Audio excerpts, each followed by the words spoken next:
Folks, Browns training camp has started, but the Rizzo Show starts right now. The Hard Rock Roxino Northfield Park presents The Rizzo Show. And now your host, Tony Rizzo, with co-host Mike Polk Jr.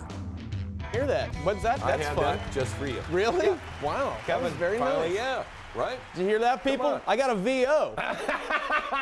Finally, was it 9 years? Little voiceover, everybody. Welcome to the Rizzo Show. The Brownies are back, and how about it, Mike? Have you been out to camp yet? Are you training? I'm going this week. Nice. I'm excited. That's a yearly tradition. I have a good time out there. Check out the team. Pretend Super Bowl. And you got to pretend like you can see something. And actually, I'm out there with all the dads with a Bud Light going, I like his moves. He's got some tight moves. I like that formation. I think we'll be seeing a lot of that. You don't know anything. You know what? Training. Though this year, oddly enough, you're going to see something you haven't seen in a while. Talent. You're right. There is major talent. Folks, we begin with a topic that is so familiar with Browns fans. It's part of our DNA. Quarterback. Michael, this year's quarterback position much different than last year. We actually know who the starting quarterback is, and it's Tyrod Taylor. That is very strange. It's weird going into it like this. Totally different quarterback crew. He's done it before. That's nice. He took a team to the playoffs. Yeah. And he's not a rookie. Now let's compare that to what we finished with last season. What was the total amount of wins for the entire quarterback staff on the Cleveland Browns? Same as you and I. All time, zero wins. So now it's a nice improvement, wouldn't you say? Absolutely. Listen, Tyrod Taylor is a professional. The only thing the Browns need is for him to stay healthy. Yes. And if he does that, I don't think we're going to see Baker Mayfield. Boy, I hope you're right. And that would be a good thing, at least for now. Believe me, there'll be time to see Baker Mayfield. He's the Browns' future. They just paid him $30 million. But at this point, you want Tyrod Taylor to play, stay healthy, and Michael, people think that's going to result in wins. And I think that's something that's kind of under we're not talking about enough is I love the Drew Stanton pickup and how he's going to be there to mentor Baker and how you've got that like voice in the locker room who also has a winning all-time record as a quarterback. I mean, we've actually got some pedigree in there for once, and hopefully it'll help the whole team because it's not a bunch of that's the leader of your team. Quarterback's the leader of your team. You don't have a bunch of young kids looking up to a 21-year-old. That's going to be a nice difference. So how is the offense going? Let's hear from the QBs. It's a work in progress, but as players, we have to take ownership of whatever the coach calls, and it's up to me to get everyone on the same page. We have a flexible scheme for us to go out and create big plays and make plays on our own. So as players, like I said, we have to take ownership and go out there and make the plays happen. I would never get my mind right to be a backup. That's the second that I would be complacent. That's the second that I would stop working. You always got to keep working like you're going to work to be the best. And that's the same thing Tyrod's done his whole life as well. And it doesn't matter the position you're in. If you're not going to work hard, then you're not doing it right. Michael, speaking of offense, one of the weapons who is once again not with his teammates, wide receiver Josh Gordon. Michael, it's the same old refrain. We don't actually know what's going on at the moment. The Browns just said he's dealing with some stuff and he's not able to play. I expect this, folks. I'm sorry, but I expect Josh to miss some time. I find it hard to believe that, that he's not here for training camp and he's just going to join these guys in a week or two. If that happens, great. And, Michael, we all want what's best for the player, but we are Browns fans, and this guy's got so much talent, we just can't get him on the field. Yeah, no, I'm way past caring about what's best for the player. I'm not going to pretend to be like, well, I just want him to get better. I want him to play football or leave the team at this point, obviously. And it does stink because you're going into this season, you're getting all this, we're all excited. We see some talent for once. We've had this talent hiding on our roster for so long and it's his own fault. And then you get hit with this because we were excited about these offensive weapons, and he opens up the whole field. And now, if you're going to be taking that away from us, then it's just a kick in the junk. Yeah, it is, and it's a tease, and that's why I think I don't know what the Browns' plans are. I would imagine they're going to hang with Josh Gordon as long as they can. They've come this far with him. Why not? But I'd be surprised if he doesn't miss some time. Maybe he could contribute this year. I know this: the Browns need to move on, and they've said all the right things so far this past week, that they're ready to go and they have to worry about getting ready for the Pittsburgh Steelers. What do you think the receiving core looks like without Josh Gordon right now? Do they have to make any moves? Yes. They do. It does not look all that great, folks. The receiving core without Josh Gordon. I mean, you have Jarvis Landry and a couple of young guys, but for the most part, it's a big blow to the receiving core. Yeah. From the offense to the defense, Michael, we are looking for big things this year from one Myles Garrett, and it sounds like he is expecting another big year. He said he is happy to be the Browns' big guy on the line. He also said he's happy they went with Denzel Ward because that will give him more time to get to the quarterback. Yeah. He is expected or excited. John Dorsey picked up some playmakers. Myles Garrett, folks, is healthy. 7 sacks last year, but he missed 5 games. How important is he to the defense? Give me a sack total for Myles Garrett. What do you think? I'm going to go 15 just for the heck of it. Why not? I know. I'll take that. It's totally unrealistic, but that's what I'm going for. No, but it's not. I do think that what was huge was the secondary upgrade that they've done in the offseason. I think that's something they've really concentrated on and hasn't gotten that much attention, but they brought in some veterans. They drafted Warden, and that is going to help. We had a lousy secondary last year. No doubt. One of the worst in the league. So hopefully Myles gets to shine this year. As excited as he is about this season, people asked, is he still thinking about last year's 0-16? Yeah. It's definitely in the back of my mind, knowing that drives me a little bit, because I'll never let something happen like that again. No matter how long I'm here. I mean, there'll never be a season like that. And so I know everybody else is having that same mentality. I know they think we could they have a winning record, and I believe we can too. I don't know. I'm over it. Are you over it? No. Do you think about it still? No, I mean, it doesn't keep me up nights or anything, but it is nice having bottomed out, because I feel like, we're kind of playing with house money now. I could not get over it quick enough. Folks, I want you to know that last year took years off my life. As a Browns fan, it truly did. I'm really excited about this year. Now, Garrett is not alone. Browns owners Jimmy and Dee Haslam spoke with the media yesterday in Berea, and they know last year can't repeat itself. We feel pressure to win. We feel the responsibility that we haven't won before. We feel the fans' pain too. We feel your pain, and our fans deserve better, and hopefully starting this year they're going to get it. That is your guy. Yeah, that's the dog. And, they're saying the right things, obviously, and their attitude seems good. But again, they say they feel our pain. It's really hard to feel pain from Bratnall. It's really hard to feel. It's really hard to feel pain when how much money have they made so far off this team? And again, hundreds of millions. Hundreds of millions of dollars on a very losing organization. Right. And so it's. You're not buying it. I'm not saying he's not being sincere. I'm saying I'm having a hard time relating to that, to his sorrow in comparison to ours, when he's making money hand over fist for putting out a crappy product. All right. One of the things, though, Michael, I noticed out at training camp is at the Browns facility, and I think this is still the Casey Coleman Fieldhouse, if I'm not mistaken. But there is a giant sign hanging, folks, out there. Michael, do you know what this is? The Heartland. Welcome to the Heartland of America. Right. Now, we have been called the Heartland, and of course, Michael Stanley had the Heartland song years ago. But now I think the Browns are taking it to a new level. They're calling Berea the Heartland. Here's what you don't do. Of America. If you're a team that's 0-16 with a terrible history and whatnot, what you don't do is make it easier for people to make fun of you with a bad slogan like that that's easily turned into dong puns. Because that's what you can do with it. It's the Heartland of America, people. You don't think? Am I the first one to think of that, everybody? Or do you think the rest of the nation thought of that too? It's been really hard. That's a bad slogan. It's not as bad as Play Like a Brown. That was way worse. But this is not great. Play Like a Brown took on a new meaning last year. Something else, Michael, that was curious came courtesy of Browns head coach Hugh Jackson and GM John Dorsey. I think this was a sign of unity on the start of training.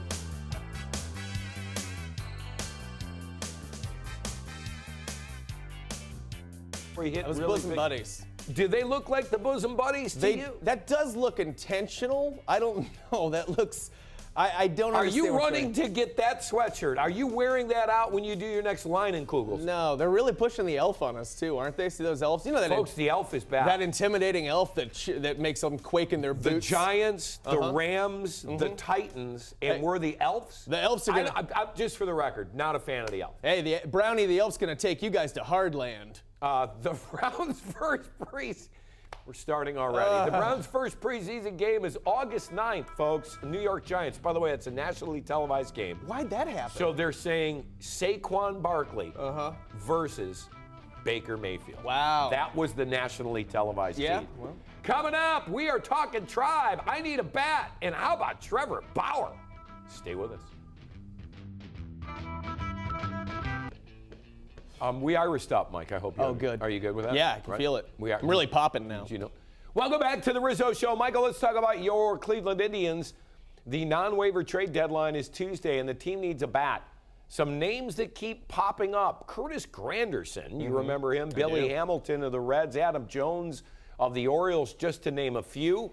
Michael, do the Indians need to get the bat to go deep in the postseason? I think they do. They do. Look at our record. It's not as strong as it could be. We benefit from being in a very weak division, obviously, so we're counting on the playoffs. But once you get to the playoffs, it's a different game, and we are going to need some hitting, aren't we? No doubt. And I would expect they would get an outfield bat, preferably somebody that could play center field. Don't forget, Bradley Zimmer is supposed to be in center. He's injured. Ronnie Chisenhall is supposed to be in right. He's injured. So the Indians are dealing with their own. I know the Yankees lost Judge for a couple of weeks when he got hit by a pitch, but the Indians are dealing with their own injuries. From hitting to pitching, how about Trevor Bauer? I mean, Michael, I don't know about ace of the step, but you got to say right now, no one's pitching better than Trevor Bauer on the Indians. Right. No, you can. I don't think you got to. Where would we be without him? You got to do a little bit more to dethrone Kluber for me, but he's still, he's pitching great, and he's really locked in. Right now, one game you need to win. Who are you throwing out? Trevor Bauer, no doubt. I mean, right now, absolutely. And I'm still not sure Kluber's completely healthy right now, but regardless, he's been a blessing. And who would have called it? I mean, at the beginning of the season, he was probably, you would have said, third or fourth guy that you would say would be our ace, and he's been amazing. Look at his numbers in July. 33 innings, 8 runs only, 44 strikeouts. His ERA is 1.87. He's not even given up a hit per inning in that stretch. Speaking of baseball, listen, I want you to understand, we do this for fun. I've covered sports for over 3 decades. I tell you, folks, I've never met a guy as nice as Jim Thome. Yeah. He was a great player for the Indians. He was. But just as great of a player as he was. He got inducted in the Hall of Fame this weekend. I wanted to say congratulations to Jimmy. He's such a special guy. Even, there was never a day where I've never saw him rude to anyone. Right. And when you're as good as he had 612 he had the runs. option of being rude. He could have been rude, and he never was. His family, I got to know his dad a little bit. They're from Peoria. He was a guy you rooted for. Real quick Jim Thome story. I'm downtown, early 2000s. I'm pulling into a parking spot. There's a Humvee in front of me pulling backwards into the same spot. Took my spot. I don't know who was there first. Anyways, I get out. I take a spot, couple cars behind there. Jim Thome gets out of the Humvee, takes a bunch of quarters, feeds my meter for me, says, "Sorry about that, buddy," and then walks down the street. I know everybody in Cleveland has a Jim Thome story like that. That's right. He's a good dude. That's the kind of guy it's good to see him rewarded. All right, before we head to break, we got to show a little wine and gold love to Kevin Love, whose name, Michael, always comes up. Is he still on the team? I believe he is. Oh, that's right. He just signed that is our team now. What do you make of them signing Kevin Love? I think that is a bad move. But I like Kevin Love, and I'm glad that we get to watch a little bit more watchable basketball next year. But I think for the long term, it was a bad move. Before I say that, I want to see him play because I think we might be getting the Minnesota Kevin Love back, which is about 30 points and 15 rebounds. That'd be fun, but if you'll recall, Minnesota never made the playoffs back then. I don't think the Cavs are going to do it either this year. Right. I know Kevin's an all-star player and Colin Sexton looks good, but folks, let's be realistic here. Maybe the 7 or 8 seed? Sure. We'll have to wait and see. From one round ball to another,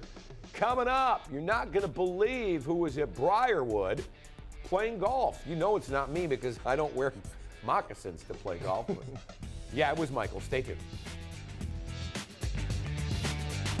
To the Rizzo Show. Michael, over the past couple of weeks, you have been spreading some Leinenkugel summer love and summer shandy. I was told you were out at a beautiful golf course. I was, as a matter of fact. You know that I just can't get enough summer shandy, particularly Leinenkugel's, the taste of Cleveland summer. And so I wanted to go and spread some of that love at Briarwood Golf Club. So let's take a look at it. Why is this the hot spot on a Thursday night? It's summer. Beautiful day. And it's live music. Yes. And it's very $2 double cheeseburgers. it's inexpensive, cheap food and drinks. And summer shandy, you love that. That's right. Go ahead, pop one with me. Have that. This Dig is the in. best, Go yeah. on. This is it. What made you find this place to begin with? My boyfriend. Your boyfriend. All right, great. Is he still here? Yeah. Is he bigger than me? Yeah, he's a lot. All right, I'll see him.